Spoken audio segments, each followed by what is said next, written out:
chef. Et puis dernièrement, on était en train de copier notre texte là. On essayait de le copier, mais j'avais pas pu le copier sans sa mise en forme. Donc, Mhm. je vous avais dit que c'est un truc qui est disponible sur Word, mais je ne le retrouvais pas automatiquement sur Excel. Donc, quand on fait une Exact. copie, avec le contrôle C simplement, on fait la copie. Et puis, quand il faut coller, on a la possibilité de coller avec la forme qui est là, tout comme on a la possibilité de coller sans la forme, sans la mise en forme. Donc, on n'aura qu'à cliquer sur nos options de coller ici. Il y a la flèche qui s'affiche et on a cette option-là, là où c'est écrit 1, 2, 3.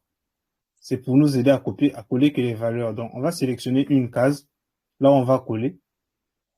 On clique sur cette flèche et on va venir déposer que la valeur. Vous voyez? Tu vois?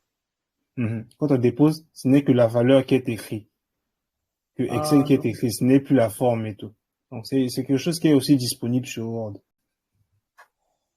Donc, aujourd'hui, vraiment, le but, c'est de voir les formules, les bordures et puis un peu la mise en forme de tableau. C'est ça qu'on va c'est vraiment joli, ça. attaquer aujourd'hui. Mhm. Donc, on a fait plusieurs choses, notamment avec notre exercice là. On a fait des calculs sur la moyenne. Maintenant, on a fait vraiment des calculs de base. Mais sachez qu'il existe des formules. Parce que ici, on a utilisé les opérateurs que nous avons utilisés. Donc nous avons fait des calculs avec les opérateurs, le plus, le slash pour la division.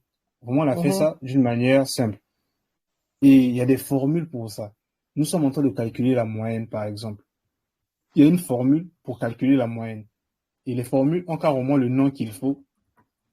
La- Et tout, comme je vous ai dit, tout calcul, même les formules, ça doit toujours commencer par égal. Donc, on commence par égal. On appelle le nom de, on appelle le nom de cette formule. On va recommencer. On est sur cette, voilà. On commence par égal et on appelle la formule. Notre formule s'appelle moyenne. C'est une formule qui est enregistrée dans Excel. Dans Excel, il y a beaucoup de formules, dont la formule moyenne. On appelle cette formule-là et s'affiche ici, là. C'est même écrit f de x.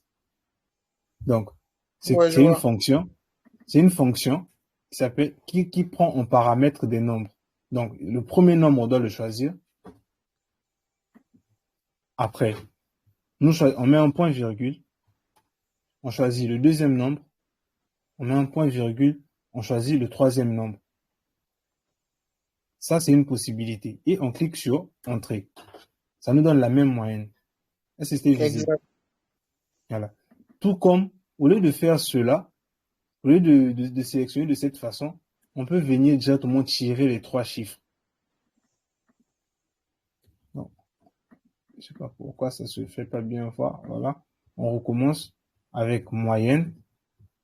On va venir tirer tous les trois chiffres directement. Donc, on clique avec notre plus et il va tirer jusqu'à la cellule C. Donc, il a écrit, et jusqu'à la cellule D. Il a écrit B3 jusqu'à D3. Il a mis les deux points. C'est pour dire que c'est un intervalle. Si vous arrivez à lire ici, c'est écrit Mhm. Ça t'affiche voilà. très bien aussi. Donc, quand je clique sur Entrée, c'est la même chose. Et avec notre poignée de recopie, on va copier et la formule.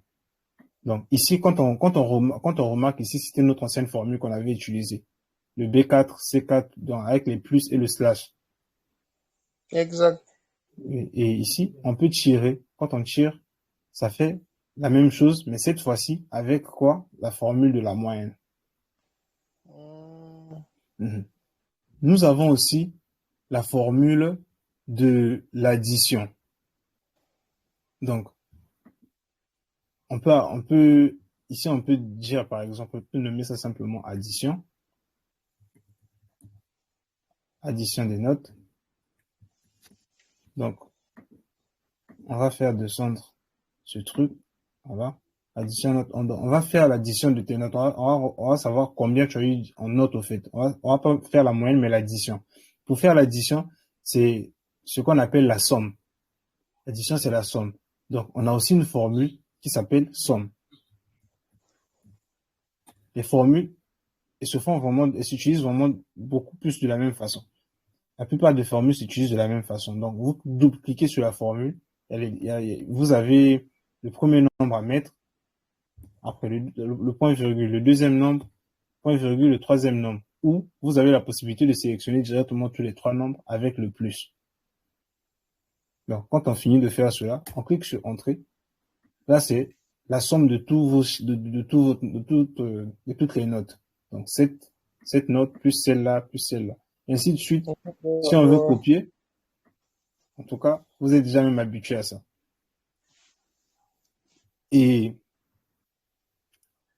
imaginons que nous sommes nous avons par exemple plusieurs notes comme ça. Et on veut connaître votre note maximale. Il y a aussi une formule pour ça, pour connaître la note maximale. Donc, note max. Donc, cette formule-là, de la même façon que j'ai écrit max, on va pas mettre maximal, mais c'est carrément max simplement. Donc, on commence toujours par égal et c'est la formule max. Elle s'appelle simplement max. Et la formule max, elle prend directement un ensemble de nombres. Donc, on lui donne un ensemble de nombres et lui, il va calculer, il va pas calculer, il va voir qui est plus grand parmi tous ces nombres-là. Je vois. On clique et là, c'est le 19 qui est le chef et tout.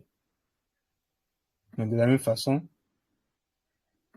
il y a aussi, chez elle, chez Nivea, c'est le 18 qui est le plus grand nombre. Et il y a aussi notre fonction minimum. Voilà. Note min. Notre fonction minimum, ici, on écrit simplement min et notre fonction minimum apparaît. On double-clique sur la fonction, on choisit les notes minimum et on clique sur Entrée. On voit que votre note minimum, c'était 15. Et ici, ça va apparaître 14. Donc, ce sont vraiment les fonctions de base que propose Excel, les petites fonctions de base que propose Excel. On peut en faire aussi un autre tableau. Donc, on les sélectionne vraiment de cette façon-là. Et puis, on les encadre avec les bordures. Parce que le but aussi, c'est de revoir les bordures. On peut donner toutes les bordures ou bien simplement les bordures en bas et tout ça. On donne toutes les bordures. Et voilà. Maintenant, nous avons aussi la possibilité de faire des sommes automatiquement. Des fois, on veut pas écrire tout cela, au fait. Ici, il y a des fonctions qui sont déjà, au fait, données, des fonctions. Donc, il suffit juste de cliquer sur ce bouton-là. Il va nous sortir directement la fonction. Vous voyez, c'est la fonction somme, la fonction moyenne, il y a max et min qui sont là aussi. Mais la fonction NB, on va la voir un peu plus tard. Ce sont des fonctions qui vont nous aider à faire des trucs conditionnels. Sinon, les fonctions sont déjà définies. C'est d'autres types de fonctions qui sont là. En tout cas, Excel est vraiment rempli de fonctions. On va vraiment découvrir dans cette formation. Vous avez fait des statistiques. Il y a des fonctions écart type. Il y a des statistiques. J'ai fait ce test. Et en tout cas, toutes ces fonctions-là sont disponibles. Ici, par exemple, la fonction sinus. Donc, on peut avoir, par exemple, le chiffre 1. Si on vient calculer le sinus ici, donc on va mettre quoi? Égal sin, il dit, on renvoie le sinus d'un nombre. Donc, sinus de 1, il nous donne le sinus de 1. Ça. Et la même façon pour cosinus. C'était cosinus de 0 égale à 1 si je ne me trompe pas. Donc, si de 0 égale à 1 si je me trompe. Voilà. Donc, si on écrit 0 ici, cette fonction cosinus là doit nous donner 1.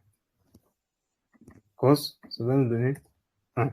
Donc, il y a beaucoup de fonctions mathématiques et on va les découvrir vraiment avec le temps et tout.